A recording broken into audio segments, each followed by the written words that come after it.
Arsenal will make sure that the title race goes to the final day of the season. How about that? Kai Havertz said after the game, I'm going to be the biggest fan of Tottenham ever on Tuesday. We are all going to be. So, yes, Arsenal have done their job here. It was a crap game, if we're honest. It was. It did feel like a job done, didn't it? So yeah. I sat down to watch it and I felt... I didn't feel as nervous as I normally do. And I found I do expect Arsenal to win despite how bad the record at Old Trafford has been.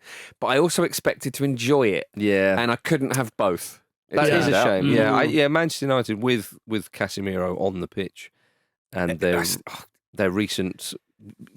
the recent results and performances. It's like having all your money tied up in Blockbuster video shares. It is a bit, yes, a bit now. It's not what it once was.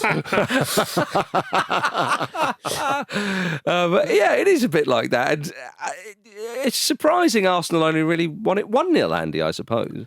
Yeah, it was. I guess so much of it is on making sure that you don't drop the ball, though, isn't it? Because I think... the game was a bit disappointing, but nowhere near as disappointing as it would have been as a neutral if Arsenal hadn't won it. Yeah, because you desperately want it to go to that final day. And as the game carries on, United obviously get more of an opportunity because Arsenal come face to face with the magnitude of what it all means. Mm-hmm. So even though they've got past something this season, even though they seem more poised, mentally stronger, all of those sort of things, you can't not understand the enormity of it. Mm-hmm. I think that's fair. And it's still Manchester United. It's still a very famous place to go. You talk about the previous record. And Arsenal are very aware of that. And it felt like Arsenal were just if we're solid, then we won't give anything away, which I think was fair. And they scored reasonably early. So I think they felt that, that'll be enough. I mean, they have a few shots and whatnot after that. It was like they weren't trying that hard to get a second goal, though. I know what you mean. They played quite poorly as well, I thought. Well, I just think for Arsenal, it was a case of we've got the goal. It'd be very unlikely if they score. And I think if this game happens earlier in the season at Old Trafford, Arsenal win 3 or 4. I was thinking exactly that. I was even thinking like last month, basically. Yeah. The thing I think Arsenal did for that second half, certainly the back end of the second half, was the only way they're going to get through us if we give them space to get through us, because they have nothing. Mm-hmm. So why don't we just give them nothing? Yeah. And it worked. You were right. It was a really shit game. One of the funniest things, though, I found as watching it as a Manchester United supporter is, a lot of we talk about it so many times with these kind of fixtures where, it's easy to posit that the team are playing, Arsenal, for example, in this instance, were playing the name and the situation, which is kind of fine. Maybe the situation, like get the win and go home, and prepare for next week. Yeah. But that often relies on the fact that you're wary that the team you're playing can do something. Mm-hmm. And I felt like messaging Jim about halfway through, knowing that he'd be nervous and be like, mate, it's okay. Like, I can tell you from this side, there is no way they're scoring a goal and equalising here. What, because you meant it or to freak him out more? No, just because, if you have the power to calm someone down, you should always use it. Right. If you could make someone's life better, you should always do so. Because I think you've misunderstood one of the central conceits of football sport. Yeah, I suppose actually. Yeah, but there was it was such a strange game because United actually had nothing. And I suppose we'll go on to Wayne Rooney's comments later on, but just with the absences from the first team and the idea that United can try and stop you doing something, but in doing so, they stop themselves from doing something, just speaks of a team too reliant on transitions and counter-attacking and stuff like that. Let's talk about what Rooney said. He said that it was quite extraordinary, really, that he believes that some of the Manchester United players who are registered injured are actually fit enough to play, and they've got an eye on the Cup final, they've got an eye on the Euros. I mean, it's the kind of thing you don't really hear and see pundits saying, which is one of the reasons why we want Rooney as a pundit more often. As well, rather, it was the way he said it suggested that he knows something, doesn't it? Yeah. And it's something he's seen happen before, and it's a thing that players often don't talk about. But wasn't it an old man kind of comment like what you might say with Roy Keane, who says, "I'm crying out loud. I mean, is he really injured?" Or something. Yeah, it felt like a bit of insight. Is there not an argument that the game that they're playing against Newcastle is on Wednesday is absolutely vital? They could really do with winning that. So if they wanted to save some players or spare some effort, this would actually be quite a good game to do it in. Obviously, everyone thinks of that game where Wolves went to Old Trafford under Mick McCarthy and got in trouble for like resting players. Is that not what United could be doing the other way around? But Rooney's not saying that. He did say that, didn't he? Well, he said like they're saving players for the cup final. No, he's saying that the players are being deceitful. Right. That's his accusation, isn't it? Right. He's not saying, I don't know why Ten Hag is resting that person and that player and whatnot. He is having a go at individual players. Yeah, he was intimating that they have made themselves unavailable for this game. Well, that's just a supposition then. That doesn't mean anything, does it? Well, I don't know. I do think it means something. He's questioning the integrity of some of those players. Yeah, I mean, he's questioning it, and it's something that fans have posited, many times before when this situation has arisen. Mm-hmm. I don't know that he actually knows something. It's important not to try and label the players we think he's talking about because we genuinely don't know. Oh yeah, well, that's something. And it's such a long injury list that you could actually just pick as 5 or 6 names out of the hat there that qualify for Euros and FA Cup. So, and I think that's another thing when we get stuck into United here. You have to be realistic. Like that team that they've got out, who is that beating really in the Premier League? Not many teams. Yeah. One of the things I found really strange about the lineup was Casemiro obviously has had a lot of problems as a central defender. We've seen it recently, and so it proved again. Camberwala was on the bench. Yeah. Why didn't he start? I don't know. Do you have any thoughts on that? I honestly don't know because he has been quite energetic and even quite charismatic, maybe even to a fault actually, when he has played. But yeah, you've got a centre back there who you've already played. Why not move him into midfield? Well, this is what I can't understand with Ten Hag. I was saying, especially after that Crystal Palace performance, I was like, you'd be genuinely better off playing an academy lad or something. But I think the goal really underlines how exposed Casemiro is. I know it's easy to say, look at the way Saunter's out after the goal, which I think is a fair point. His legs have gone, etc., etc. All these things that people are saying in recent weeks, completely writing off the career of this guy who's just having a bad season. That is all we know for sure at the moment, that he's having a bad season. All the rest of it is just assumption. But I think when you look at the way United set up and how that exposes him, I mean, the way they were trying to play out from the back, they never really looked like they had the form to do that. And of course, the reason he's so deep is because he's dropping to receive the ball from Onana in the first place, which no one else is doing. Now, of course, he should get out quicker.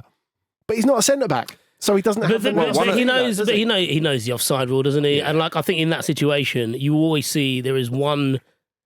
Often someone is in charge of making sure the back line are in line essentially, and that is usually the most experienced player, which is him. Is it someone who's an experienced central defender like Johnny Evans? No. Well, yeah. Either way, I think the point is that just pinning it on Casemiro is way too simple. Yeah, it's a collective failure, and that's always the issue with Manchester United. You've got players like Sofiane Amrabat, who we've seen was a really good player at the World Cup, who just looks like was so far off it. But players do not get better at Manchester United. And this almost comes back to the Rooney stuff as well, because whether he had actual insight or not, whether it is true or not, obviously it has happened. It does happen, and it has happened before. But the fact that he can say that, and you can look at that Manchester United team and be like, yeah, that figures. Rooney did say it was 100% true, or 100% what he thinks. 100% what happened. Well, you'd hope it's 100% what he thinks, wouldn't you? Yeah. Imagine that. Has this happened before? Yeah, I'm about 87% sure it has. It would have been funny if you were like, I've done it before. One of the solutions, though, that Manchester United could find at centre-half is the highly rated Jean-Claire Todibo, who plays for Nice. They're reportedly keen to sign him, as are Chelsea and Spurs, again, reportedly. Now, of course, Jim Ratcliffe owns Nice. So, where's he going to end up? Can you hear hands rubbing next to the microphone? Yeah, although, Andy, it has also been reported that Manchester United are struggling to sign him because they're unable to decide what to pay for him. If only there was someone at the club they could ask. What looks believable? This was meant to stop, wasn't it? This sort of stuff. This is the whole point of this. We actually own him. I reckon we can get him for a good deal. All right, what are you thinking? I don't know. So, Jim, just do it. What do you normally pay for footballers? We've never really done it before. We had Ross Barkley.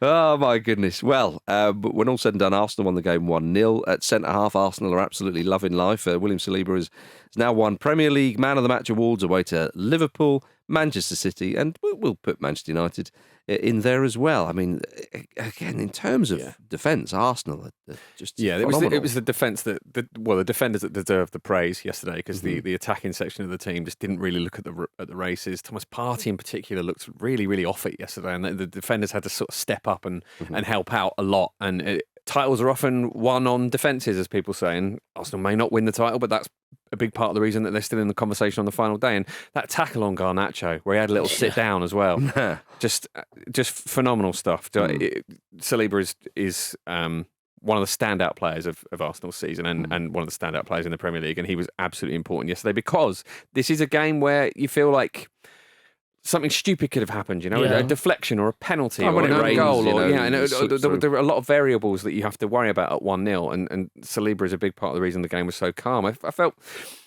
they were determined to put in a sort of textbook away day display to their own detriment, really. I think you're right. Earlier in the season, they wouldn't have performed like this, and I was actually encouraged to find that Mikel Arteta said after the game that the goal affected the team negatively in a psychological sense, because they started playing a bit safe, backwards passes, knocking the ball around in areas that weren't that helpful. And I'm glad it wasn't on his instruction, actually, because that would have been frustrating. And it is still a little bit frustrating that a performance like that came out. I didn't enjoy the game at all. And none of us did.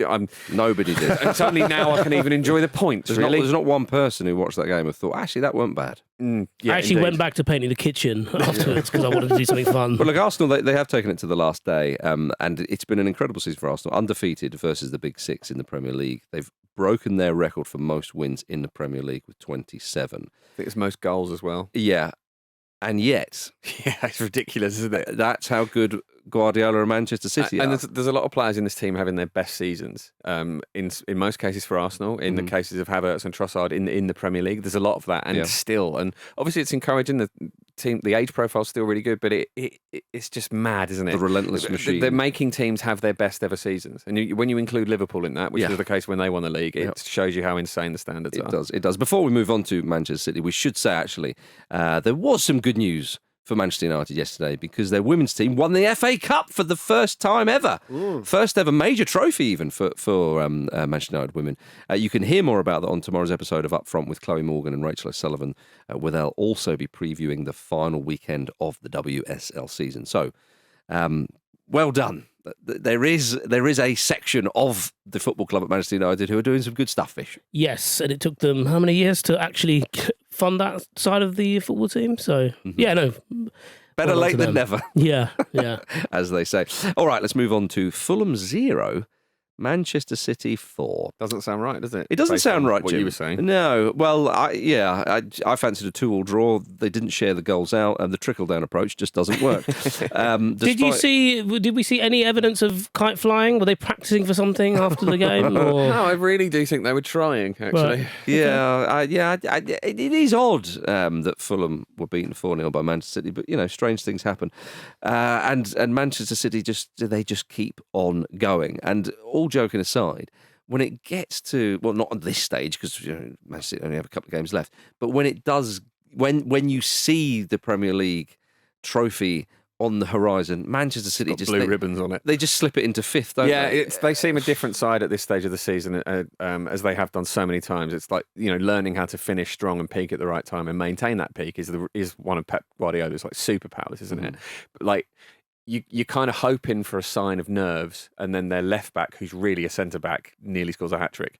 They don't look nervous. How are they doing this? They don't seem that nervous. You can't just pull a goal scorer from the bottom of the deck. I know. You can't just suddenly think, so he's going to score 5 goals in 7 now. So that's I think a thing. But the way Gvarvidal took that first goal, it was just... But isn't that the thing with Manchester City? It's like how quickly Doku has gone from potential to a really, really effective Premier League player. I mean, it's like when you project forward and of all the players, what they've become so good at over the years, and this is why they win the league year after year after year, is because they get rid of players or let players go that you think are absolutely irreplaceable, and they replace them like it's nothing. Yeah. And probably the next of those would be Bernardo Silva, because I remember watching the extended highlights of this and thinking, God, they're really going to miss Bernardo Silva.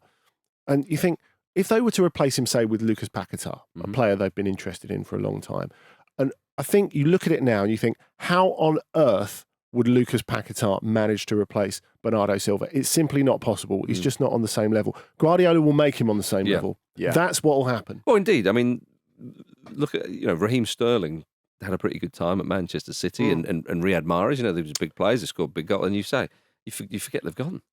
It is insane. He was in bits saying exactly that. We cannot replace him about Aguero like a couple of years ago. I know. Fernandinho. Yeah, well, Fernandinho is a great example of something that he's pretty good at doing, isn't it? Which is getting in the replacement in advance. So Rodri was already there as Fernandinho was on the way out. Like Foden's replacing De Bruyne, etc., etc., etc. The succession planning is amazing, and the talent ID. I talk about it a lot on here, but it's not like they're going get Mbappe, is it? They take teams from they take players from like Benfica and wherever, and they more often than not hit the ground running. It's incredibly impressive. It is, and the way, and because you remember at Bayern, Andy, when Guardiola was there, and when he left, they all said, "Oh, blimey, we can just have a breather," because he's so intense.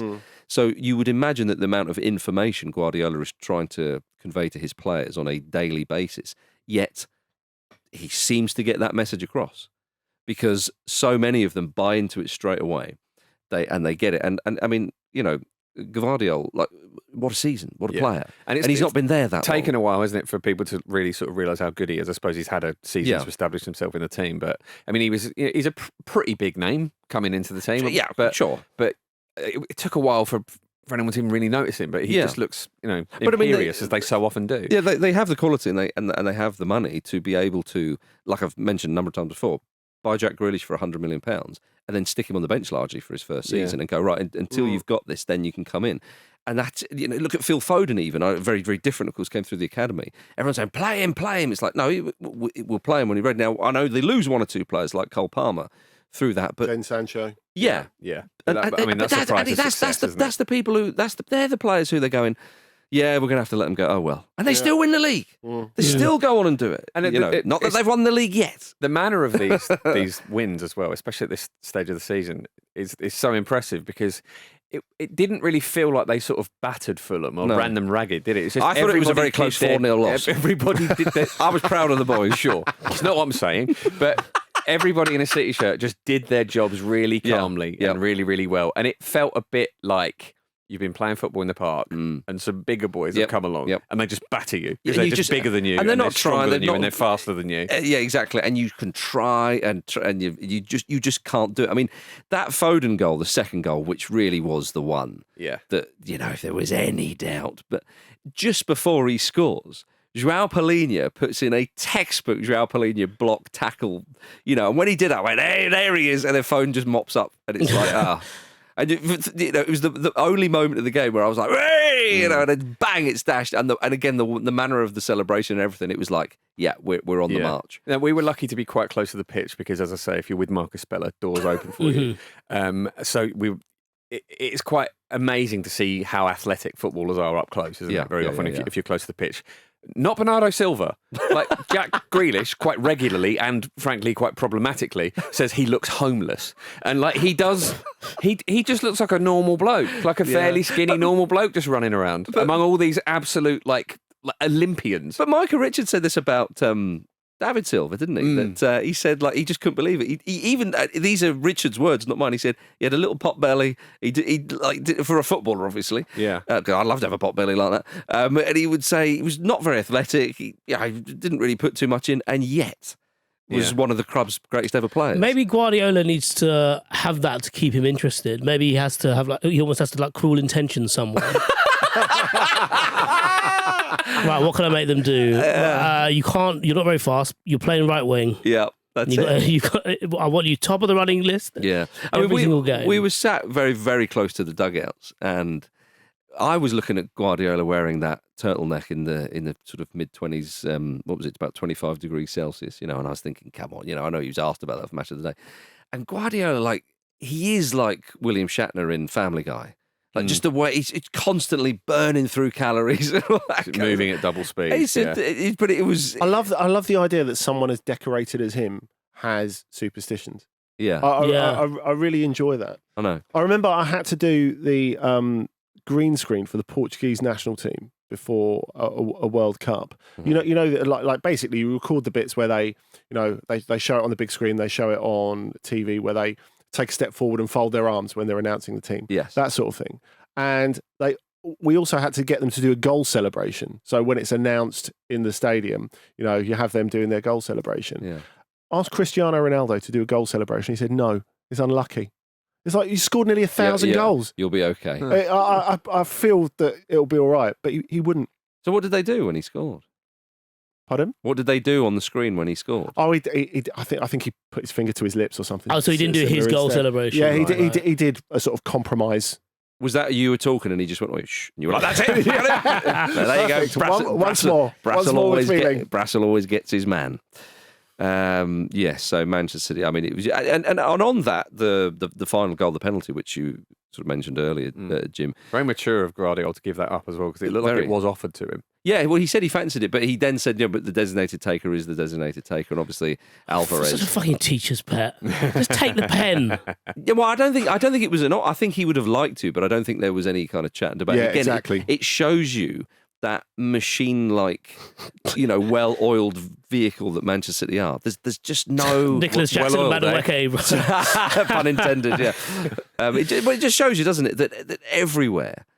The pundits were trying to make, and understandably trying to make something of when Haaland went off the other week and he had a little moan to Pep. Straight away in the post-match, Haaland's like, "No, there's no problem. I wasn't annoyed at all." Because there's got to be something wrong with it. The Stepford wives of the team. You're like, oh, that's a bit. He was unhappy to have not scored more. Yeah, indeed. Yeah. Well, they play mighty old Spurs next. And we'll talk about Tottenham in the second half. But before we go for a break, here's some advice while you're waiting for us to come back. Head to footballramblelive.com and get yourself a seat for our one-night-only performance at the London Palladium. It's our biggest and will be our best live show ever, so do not miss that. Search footballramblelive.com or click in the show notes. Right, coming up after the break, we have got Tottenham Hotspur, we've got West Ham, Forest, Pat, you name it, we've got it. Oh, and we've got a Fizzer update as well. See you in a moment. What I would say is, had VAR been there, nobody's moaning that that's not a red card. It was a yellow card. There's no doubt about it. Kenny, I always say this: football, that's you need a red to. card, mate. Well, come on. Hang on, James. I've just gave you the reason why I don't think it's a red card. It's a red card. The heat's getting to Kenny. Absolutely not. That was a No. ridiculous challenge. above the ankle. I mean, John Lundstrom, out of control, okay. reckless. That's Do you want me Rangers just to done say, that. okay, it's a red card, and Well, we'll just move on, and we sometimes can move it's on. good to We can say- actually talk about the if you game. do that, we could move on. Sometimes We can it's talk good about to the say, game, yeah. I was wrong, but- and you were wrong. Yeah. It was a double red card. I would love to stick up for you, but I just think. I don't listen, boy. I don't need anyone to stick up for me, mate. I would love to. I can stick to my opinion. But no, listen, I get that. I get that. Welcome back to the Football Ramble, everybody. That was Kenny Miller losing his head after the Old Firm derby. And thanks to friend of the Ramble, Joey, for sending us that clip. You can become a friend of the Ramble too by heading over to patreon.com/Football Ramble. You'll get access to the Discord where you can chat with us and other Ramble listeners and get ad-free episodes of the Ramble up front and on the continent. Yes, so Kenny Miller there. Of course, the title race in Scotland is now pretty much over. It looks like Celtic are going to win it. They beat Rangers 2-1. 6-point gap at the top of the league, 2 games to go. And Kenny Miller was getting all antsy about a red card decision. If any player pundit had an excuse through their playing career to just sit on the fence, and he chose not to use it. He did. Did you see that a fan? A number of missiles were reportedly thrown onto the pitch. And one fan threw a marijuana grinder at James Tavernier. I love the way you said that. Yeah. It sounded like a horse. Coming up on the inside, it's marijuana grinder. Neil Lennon said he didn't know what it was. Neither did I, to be honest with you. So Didn't Neil Lennon identify what it was? did he? Yeah, he said he was told that that's Oh. what it was. Oh, yeah. But whoever's thrown it's got to buy another one now, haven't they? Yeah. What a shame. Silly. Yeah. Right then, let's talk about some teams that have been relegated or are due to be relegated. Tottenham Hotspur officially relegated Burnley on the weekend. They beat them 2-1. And that's not very nice, Jim, is it, to relegate another side? No, but Fellow professionals? It is part of the game, though, isn't it? Okay. Well, yes. Spurs needed the win, of course, because they are still in the hunt for European places. And really, they and Arsenal will want Aston Villa to lose to Liverpool tonight because, as Paul Merson said, it could keep Spurs hungry because they might have a chance for that 4th spot, although their hunger may be satisfied just before kick-off against Man City when all the players have a full roast and they run around and get stitches and won't have to can't try very they have a hard. lasagna that's absolutely fine. Dear. I mean, they did labour to the victory here. I mean, they had chances and whatnot, but ultimately they did get the job done. Lovely goal from Van de Ven, Andy, to win it. Yeah, it was. And he's just been terrific all season, really. Wasn't great at Newcastle, though, when they played Newcastle. Good breakdancing though. Yeah. Yeah. That's what it's Alexander Isak, isn't it? What are you gonna do? He's been What's the place to do it? entertaining. Remember Stephen Taylor back in the day? True, yeah. He's been entertaining all Steady now, he got shot. No, he has. He's been very good, but that finish was a beauty. Yeah, proper striker's finish. He's technically perfect. And of course they needed that because Richarlison wasn't able to play like quite late on. So having him pop up there was quite handy. It And was. what Ange Postecoglou was talking about, he's got such a way of reasoning things that you almost don't expect him to come out and go, well, we lost 4 in a row. I mean, you don't really expect a fluent performance, do you? But I think that's a very, very fair point, as well as the fact, obviously, that Burnley were fighting for anything. Like it was Burnley's season in microcosm, wasn't it? Yeah. Because really, there were lots of good bits in it, but the way they make the same mistakes again and again and again is just absolutely infuriating. I can't imagine what it's like if you actually support them or you're their manager or whatever. Yeah, well, Company looks like he's set to stay in the job. I wouldn't imagine the hierarchy at Burnley would seek to move him on. Well, it all feels like I was saying, it all feels quite work in progressy. Yeah, it does. And I do feel a bit for Burnley. I mean, understandably, a lot of the pundits just got stuck into them, match of the day as well. They were just like, the mistake. Because there has been a lot of mistakes. And you have to highlight that. You can't gloss over that. And they've been punished time and time again. And some of them really, really sloppy basic errors. And they're already up against it with the squad that they had coming up. The newly promoted side. We know all that. But I do admire the fact that Company tried to play in a certain way and they set their stall out. And if he does stay, and I suspect he will, because he hasn't done an awful lot in the game. He's got that incredible victory or incredible title win in the Championship. But if the boot was on the other foot, the other extreme foot, if you like, and they were a long ball team and so on, they don't highlight that. If a side goes down playing pretty basic foot, we go, look, here's the defender, and he lumps it and they lose it. Yeah, that's absolutely right. But do you not think they do now? I feel like there's been a bit of naivety, naivety towards how Burnley have approached the season. Yeah, and I know it's easy to extrapolate with Company, like what the league's about. But I suppose it's different from a managerial perspective. But they spent like close to 100 million, in the season between promotion and this season. I don't necessarily think they spend it that well. It feels like they haven't improved their squad. And I suppose, having seen it before, they're not the first team to have played attractive football and come into the Premier League and been shocked by, I suppose, by how it doesn't quite translate. I suppose the question is, though, if you're talking about that amount of money, it sounds a horrendous amount. No, but obviously it's not. It's like 3 players that would have improved the squad. I think as well, you're looking at improving the squad, and this is the way Burnley have always really looked at it, over a number of years rather than instantly. I think that's the thing. I mean, I would back a few of those players to be, say if they were to come straight back up, I would back quite a few of those players, like Assignon, for example, if they hold on to him, to be a lot better in 2.5 years' time. I mean, we can talk about the way they play until the cows come home, but essentially, if you play that way and you've got a goalkeeper who can't pass the ball, you've got a massive problem, and that clearly, I mean, that is something really that lies with Company, isn't it? Yeah, I think by continuing to pick him. He did change the goalkeeper, of course, during the season, but he'll have learned a lot from this season. You would sincerely hope. I mean, look, I've seen this. Fulham, for crying out loud, yo-yo club, and it was only until Marco Silva came along. Now Fulham, they've got a lot of money. They're in an attractive part of an attractive city, so they'll always be able to sign some players. So yes, to draw comparisons, when Slavisa Jokanovic was managing Fulham in the Championship, the football was scintillating. Like, it was incredible. Couldn't quite do it. But then Fulham started chopping and changing managers and all that kind of stuff, and it all. They wanted the quick fix, and it took until Marco Silva came along. I would say a proven manager. I think many people would argue with that. A very good manager to get them up, and has now cemented that place in the Premier League. But it took a few years of back and forth. And this is a club who have a billionaire owner, a lot of money, and as I say, will always be able to attract some players. For Burnley, I think sticking with Company would definitely be the right thing, and I don't think there's any talk otherwise. A way of looking at it is that they've taken a big chance on Company because he's really inexperienced. So I suppose when you do that, part of the deal you make with yourself is that you are there for his mistakes as he learns on the job as well. And obviously, you know, as you say, what a job he did in the Championship. And obviously they've got form with sticking with the manager when they've been relegated before with Sean Dyche, and he took them back up. So I think Burnley seem pretty calm about these sort of things and pretty well run club. So Well, with new ownership now. sure.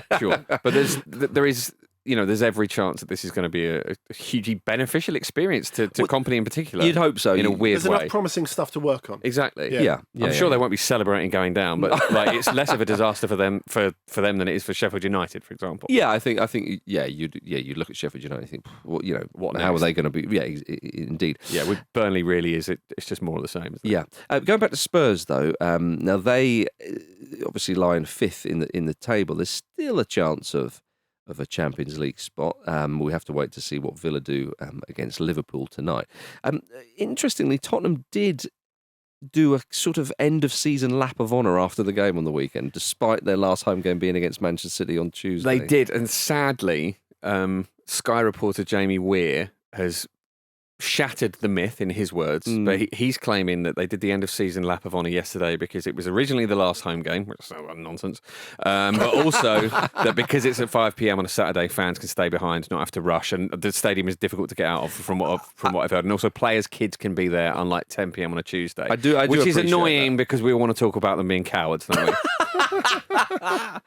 We're just laying down for City. Well, I mean, there was a chorus of "I'm City till July" from the Spurs fans, all that kind of stuff. I mean, What's happening in July? Yeah, July's a bit far. What's happening isn't in it? July? Just rhymes with a song, doesn't it? Yeah.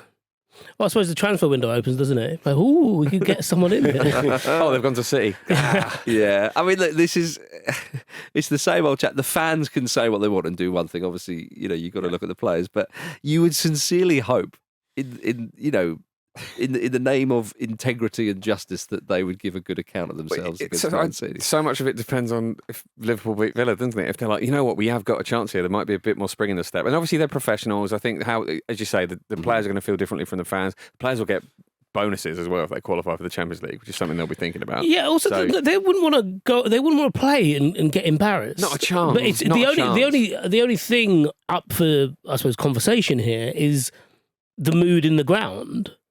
You know, just like how, will it be anxious or whatever. I remember oddly, they'd be better off if the game was at the Etihad. In a way, like Arsenal would be better off if the game was at the Etihad. And also, it's what's more powerful, nation state level financing or Spursiness. Like, are they going to score goals by accident? Like, a City going to keep scoring own goals? Going, what is happening here? What are we doing? If you had this feels beyond our control if you had somehow. any sympathy from anybody listening to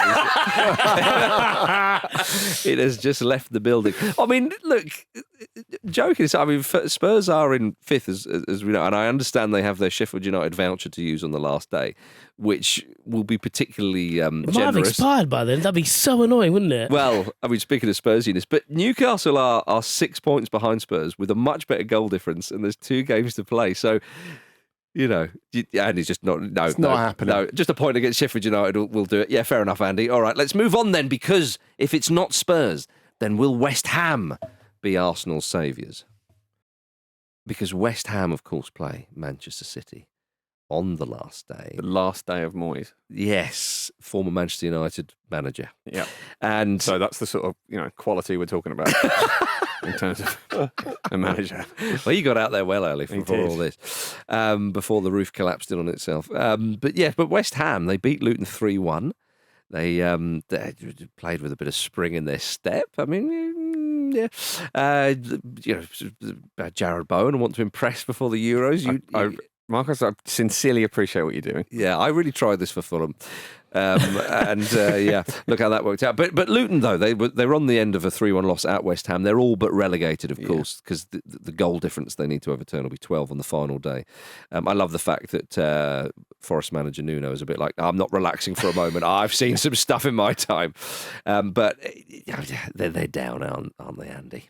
Yeah, and I think you have to look at it overall and say, the way that the fans appreciated Luton Actually, the fans said it better than anyone could, I thought, at the end of this game, because loads of people were expecting Luton to finish bottom of the Premier League by a mile, to maybe challenge even Derby's worst ever points total, anything like that. And what they've done, they've really added a lot to the Premier League. They've been brilliant. Okay, they weren't quite good enough to stay up, but look, I mean, I always think about it in terms of when Wimbledon got promoted to League Two in 2011 in the playoff final at Manchester City. We got into the league at the expense of Luton Town. And now they're in the Premier League. It's mad. Yeah. If you think that over 13 years, what they've been able to do in that time is extraordinary. And to come up and not just be bunnies, be competitive, be spirited, be enterprising, have players that when they go down, other teams will look at and go, yeah, okay, maybe I fancy a bit of Carlton Morris, maybe I fancy a bit of Alfie Doughty. You know, I think you look at that and you think that they've done something. I don't want to patronise them, but they've done something pretty amazing to keep it going this long. Would it be patronising to say they've done well to still be technically alive on the last day of the season? No, I don't think so. Is that what Rob Edwards would say? Well, it's not any more patronising than what I've just said. I don't mean it's come off like that. It would have been amazing if Rob Edwards had said it afterwards. He went, we're still fighting for this. You know what? I said to the players that if we're still alive on the last day, we've got a chance. Yeah. It is a bit sad. At the same time, like they kind of have themselves to blame. Well, I can't blame anybody else, surely. What do you mean? Well, so what? I think the stat is that they've led 5 times at half time this season and lost those 5 games. But is that not just an expression of their limitations? No, sure. But I think they'll also. I suppose what I'm saying is there'll also be a sense of, geez, we were close to that. Well, I guess the thing is disappointment. You look at like the bottom 5 or 6 of the Premier League, and there will be a couple of teams who will think, okay, we've got away with it this season, like Brentford and like obviously Forest will be 2 of those. But I guess that's the thing, because it's a relatively low points total to stay up. There's a bit of you saying, if there's any season that we could have just chiselled out enough to stay up as Luton, this was probably it. The energy they brought to most games was of a spirited sort of cup display. Yeah, it? I think that's right. They fell short so often in those games. It's a real shame. You could see them learning as the season went on. That was the amazing thing, and that's what persuades me that Rob Edwards will go on to become a very, very good coach. For example. Look, he's done a good job with very limited resources, as you say. But the fact of the matter is, the league table doesn't lie, and Forest were the only other side that they could reel in, and Forest obviously had their points deduction. Now, I'm not saying that therefore that's unfair. I mean, you cheat and then you get your punishment. So that is a part of it. So I'm not sort of trying to fudge that in any way. But Brentford, who have had a pretty poor season, Brentford are 13 points above them. Yeah, with a game to go. Without the points deductions, it would look very different. Yeah, and so that's no slight on Luton. We, as you said, Andy, you know that the limitations and so on, but they've won a fair few hearts and minds of the neutral, for sure, and they've given a good account of themselves, and they've had a taste of the Premier League biscuit for having been out of it for so long. Their journey has been remarkable. I don't think people can quickly say relegation is a failure, and yes, of course, in sort of absolute terms, it is. But this experience, I agree with you. Yeah. I think that they were a bit like what we were saying with Burnley and so on. And Edwards is a young manager, very likeable guy, pretty charismatic as we've seen. But it's about turning those games into, as you said, like rather than every game's a cup tie. It's kind of like, well, actually, no, you've got to have a sort of a running theme, if you like, rather than just these kind of one-off games. And you've got to find a way to conserve energy. Yeah, and so who knows? We may well see them back up fairly soon. And if Rob Edwards is there and some of their other players, then you would fancy them giving a good or certainly a better account of them should they do that. With regards to West Ham, though, it was lovely for David Moyes to win his last game at the London Stadium, because not a given, of course. They've not been on a great run, it's fair to say, old West Ham, but they will get a top half finish. And look, we said this the other week. It's good all round, isn't it? Really, that Moyes gets to leave with his head held high. I think the fans. Yeah. Moyes said himself, this club is going places. He'll be interested to see who takes over, and he feels as if he's given some stability, which he has. There's no doubt about that, and a platform for someone to build on. It's worth remembering the situation when he came in, right? Yeah. He's left them in a better place than he found them. He came in to essentially steady the ship for his second spell, and hugely surpassed what he did in his first spell. And he leaves as really their most successful manager of modern times, from winning the Europa Conference League. And I think he'll be well regarded by the fans there forever. I do think it probably is the right time to move on. There are limitations there that have been exposed quite badly at times this season. But yeah, I mean, it's been a really successful spell, and be interesting to see where he goes next. When do you think he'll be back for his third spell? Within months of Lopetegui going, yeah, I don't fancy this. Just months. It'll still be summer. We'll give it February 2025.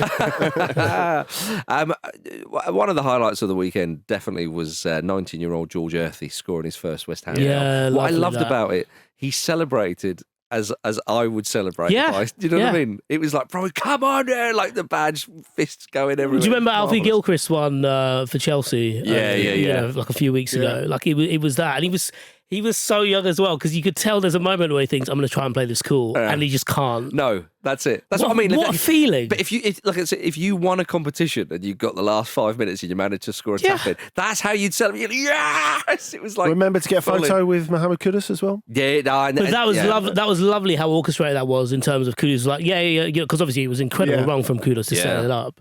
But he was just like, no, come on, we are going to make the most out of this for you. It was really lovely. Yeah. Going back to try and give Jim a bit of hope. Normally players are knackered at the end of the season. Not Mohamed Kudus. No. And he's played an international tournament this season as well. Yeah, there's a definite sort of Energizer Bunny It kind was of just quality to it. ridiculous, wasn't it? Yeah. Absolutely sensational assist. So yeah, so well done West Ham and George Earthy. Could be the scourge of Manchester City, Andy. We have to wait and see. The aforementioned Nottingham Forest are all but up, aren't they? Despite a 3-2 loss at home against Chelsea. A draw would have secured them safety. Tough for the Forest players to keep focus, because the way the fans were, it was as if it was all done and dusted. Which it was, really, but it was a party atmosphere, isn't there? Yeah, it was. And again, Forest showed how good they can be for a bit of it. Mm-hmm. And then Chelsea showed us why they've improved, because the punch off the bench was unreal, wasn't it? But that's it with Forest, though. They've got quality players. We've talked about Hudson-Odoi. Yeah. He is Special move again. that special Love move. that. Yeah, indeed. Yeah, and you Player might that can cut in and shoot in just one single way. What do you reckon that's worth? Yeah, 86 million? I'd say. He's had a word to That's what Iron. Bayern thought at one point, wasn't it? He's had a word to Iron Robin, and Robin has just said, I know people think that you'll get found out one day. You'll be amazed how far and how long you can do this for, because it's effective. It's true. You've got pace. You can shoot from distance. Just Robin on the phone. Sorry, someone else coming through. Who's Anthony? Decline. Sorry, Callum, what was that? Yeah. No, the Forest will they'll surely. I was about to say they'll strengthen and get some more players in. That they'll definitely do that. They'll get some more Imagine players if they in. just did it again. Yeah, They just signed 30 players. To hell with it. We managed it before. You know, sometimes, I don't know if anyone else used to do this, but obviously when you had like assignments at university, you would get percentages taken off for if they were 24 hours late, 48 hours late. I didn't. So that's how it was for me. And I used to work out, if I have 24 hours more on this, I can make up in my head, I can get a better grade while wearing the percentage thing. I wonder if This Forest. is a posh university thing, isn't it? I think. I think maybe it's just a good uni course. No, I just. I've never heard. That's got to be the cuntest thing I've ever said on this show. Hey, it got you to the same table as me. Exactly, yeah. No, it is. I think I've not heard of this percentages thing at university. Well, because you probably handed it on time like you're supposed to, rather than me trying to be a bit smart with it. Okay. But I wonder if Forest see this and think, "Ooh, actually, we did overspend. Yeah, we have survived." So Yeah, maybe that's the way. We'll take a 4 points deduction. Bit like when you change players on fantasy football. You know, I'll take that. you cost you points, didn't it? Yeah, true. Yeah. True. I mean, all joking aside, Forest have survived, but it's been a very poor season. Yeah, it has. I mean, on another occasion, that despite In a season with better promoted teams, they're done. Yeah, exactly. Yeah. Yeah. Considering their money, considering all the hullabaloo, and then all the VAR stuff and Clattenburg and all that bollocks, they're fortunate. They need to learn lessons from this, and you're not thoroughly convinced they will. Indeed. Marinakis seems a fairly measured character who's probably all about personal growth. So, well, He had that look on his face in the director's box on Saturday, didn't he? yeah. I mean, I've learned my lesson. He's definitely grown, but I think will he keep Nuno there? Because think about it, Nuno came in to do a job and let's be honest, hasn't really done it. Like, have they been significantly Well, better? they've stayed up. I mean, he's done it just about. You would say. it's it's a really good point because the results haven't been great. I think have they'd have they? been better off sticking with Cooper. But they have been I don't know. Yeah, it was quite a strange situation for Nuno to come in. Yeah. So I can imagine like it gets a bit of respite from that. Doesn't They've it? played more enterprising football under Nuno. Now, All right, it hasn't always worked. I guess what you would say if you were saying Nuno needs to stay on, you'd want him to get a summer transfer window. You'd want him to get a pre-season with the players. Then if it wasn't working, well, they're not going to hesitate to change it, are they? But you need to be convinced that getting in a new coach would change it, right? Yeah, Really, I think it's a lot of the upstairs stuff, and it's a lot of the way that clubs, the club runs, isn't it? Yeah, and I think that's fair. And we should mention Chelsea, of course, who won the game, and a lovely little turnaround at the end. Chelsea currently 7th, on the same points as Newcastle United. Yeah, I think the fun might already be over. What, with Chelsea? Yeah, like there must be a real buzz around the place now. Are you saying they're British Barcelona? There's a sense of that. Yeah, It's what Abramovich always wanted. yeah. He who shall not be mentioned. But yeah, I feel like presumably a Europa League spot eases the financial burdens that everyone's been sort of talking about. So everyone's saying they're going to have to spend a lot of. Not to any meaningful degree. You not think? No, and I think it's a good thing to work with going forward because you're in a European competition that people take seriously and people want to win. But especially with the expanded group stage, it's not going to completely max out your team. The difference between playing a Champions League group stage and playing a Europa League group stage is absolutely enormous. Different. So they've got some sort of European football, but not something that's actually going to knock them out for a developing team. And that's what they are. Forget the money for a minute. I think that's really, really important. The thing for me off this is when you talk about that logic and building steadily and holding on to Pochettino and all the rest of it, you see 5 minutes of Reece James and like logic goes out the window. I want him to go to the Euros. Yeah, I did think that. And I think Luke and I may talk about that on Lions Watch this week. Just say yes, Marcus. Just say yes. Yeah.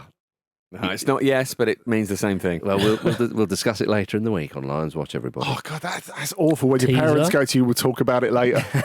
It means no. By the way, you said about Forest staying up because the promoted sides have not been in particularly great nick. Well, we're of course no closer to finding out which side will be coming up to the Premier League after both playoff semi-final legs ended 0-0. So Did us a favour. They did us a favour. Yeah, Busy running order today. So we don't have to talk any more about that. But I feel that we have to talk and finish the show with Crystal Palace, who beat Wolves 3-1. Palace are the form team in the Premier League, other than Man City. I mean, only Manchester City and Arsenal have won more points since Oliver Glasner took over. It's been an incredible run they've been on, especially in these last 6 games. Bayern Munich were reportedly interested in Glasner. It's been confirmed he isn't leaving the club this summer, or we've heard that before. But Vish, Palace, I mean, he's unlocked all of the doors there, which we knew some of them were shut, and it was very unlikely that Roy Hodgson had the keys to any of those doors, God bless him. But the performances, the goals, it's been wonderful. And these players that they have, they're bloody loving it. It's really fun, and it's you're already a little bit worried that those same players won't be as fun if the bigger teams come in and get them. You know, we've had this conversation about Grealish. Yeah.